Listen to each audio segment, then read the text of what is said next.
Hi everyone, Assalamu alaikum. Welcome to my channel and welcome to my new blog. আশা করি সবাই ভালো আছেন। যেখান থেকে আমার আজকের এই ভিডিও দেখা সবার প্রতি অনেক অনেক দোয়া রইল। নতুন একটা গার্ডেনিং ব্লগ নিয়ে এলাম। আশা করি সবার ভালো লাগবে যারা গার্ডেনিং ব্লগ ভালো পান। আজকের ভিডিওতে আমি শেয়ার করি আর কিভাবে কচুর গাছ, মুখির কচুর গাছ আমি টবের মাঝে রোপণ করি। তো এই যে দেখতে পারা মাশাআল্লাহ অনেকগুলা গাছ আমি অলরেডি রোপণ করে লাইছি, টবের মাঝে দিয়া দিছি।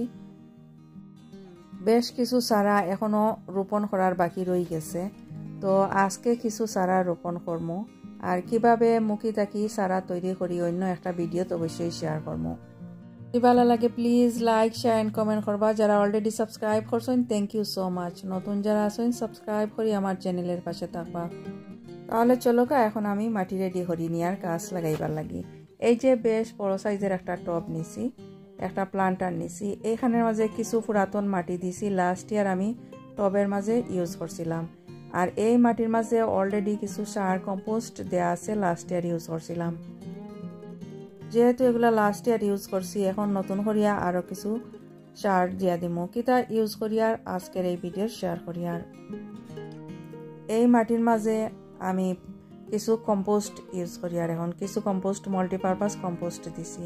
এখন দিয়ার কিছু ফার্মইয়ার্ড ম্যানুর।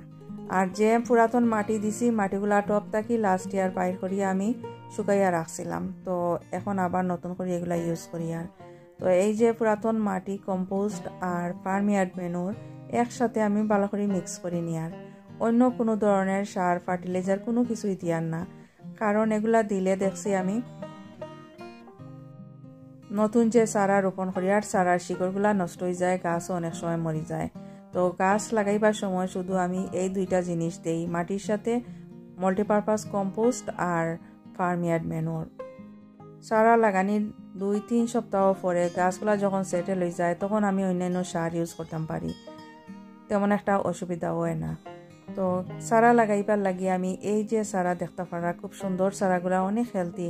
এই চারাগুলা আজকে আমি এই প্লান্টারের মাঝে লাগাইমো।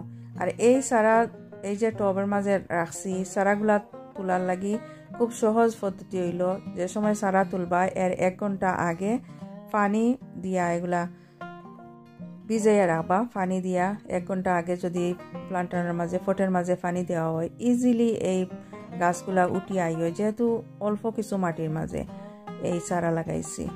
তো আজকে আমি আর পানি দিতে ভুলে গেছি, পানি দিছি না। তো চেষ্টা করি আর গাছগুলা ইজিলি যাতে ছুটিয়ে আই হয়। মাটি খুবই জোরজোড়া, এত শক্ত হয়েছে না, মাটি একটু একটু জোরজোড়া আছে। আর শিকড়গুলা যাতে নষ্ট না হয় এদিকেও আমি খেয়াল রাখবো। তো কিভাবে আমি উঠাই আর দেখতে পারা, এই যে একটাও শিকড় নষ্ট হইতো না আশা করি। আর পানি দিলে জোরজোড়া মাটি থাকে আর শিকড়গুলো আস্তে আস্তে খুব সুন্দর হইয়া বাইর হইয়া আই হয়, কোনো অসুবিধা হয় না, প্রতিটা শিকড় বালা থাকে। এই যে দেখতে পারা আমি আস্তে আস্তে করে টানি এগুলা জোরজোড়া মাটির মাছ থেকে উঠাই আনিছি। আর এই যে মুখি দেখতে পারা অর্ধেক মুখি দিছি, বড় সাইজের মুখি আসিল, আস্তা মুখি দেওয়া যায় আবার অর্ধেকও দেওয়া যায়। তো আমি অর্ধেক কাটিয়া এই যে রোপণ করছিলাম। আর শিকড় দেখতে পারা কত সুন্দর হেলদি সাদা সাদা। চারাটাও দেখতে পারা মাশাআল্লাহ বেশ সুন্দর আর হেলদি। তো এইখান থেকে আমি কিছু চারা নিমো, যেহেতু একটা প্লান্টারের মাঝে লাগাইমু তো সবগুলা চারা জায়গা হইতো না। আমি 6টা চারা এইখান থেকে উঠাইয়া নিয়ার। আর প্রতিটা চারা কত সুন্দর হেলদি, শিকড়গুলা কত সুন্দর হেলদি দেখতে পারা। আর হেলদি চারা চিনার উপায় তো দেখতে পারছেন যে শিকড় কত সুন্দর হেলদি থাকে আর গাছের গোড়াটা অনেক বড় থাকে।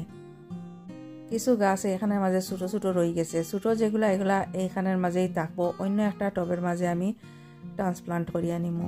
যেহেতু একটা ফটের মাঝে 6টা চারা দিয়ার, তো এখান থেকে বড় যে 6টা চারা আছে এগুলা আস্তে আস্তে করিয়া আমি উঠাইয়া নিলাম। একটাও শিকড় নষ্ট হয়েছে না, খুব সুন্দর করিয়া এগুলা উঠাইয়া নিছি। তো এইখানের মাঝে 6টা চারা দিয়ার 4টা-5টা দিলেও এনাফ, কিন্তু অনেকটা ফটের দরকার হয়, অনেকটা স্পেসের দরকার হয়, এই কারণে 6টা চারা আমি এখানে লাগাই। প্রতি বছরও আমি এইভাবে 6টা চারা লাগাই। এই যে বেশ বড় সাইজের একটা প্লান্টার, এই প্লান্টারের মাঝে তো দেখা যায় 3 থেকে 4 বার বছরে আমি হারভেস্ট করতে পারি।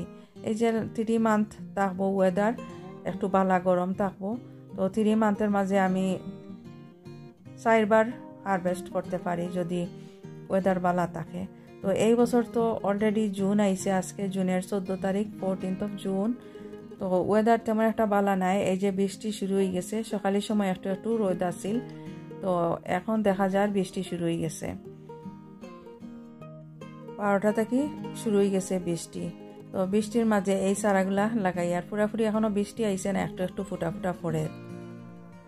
তো আমি চাই আর বেশি বৃষ্টি আইবার আগে এই চারাগুলো আমি এখানের মাঝে দিয়া দিতাম। 6টা চারা দিয়ার।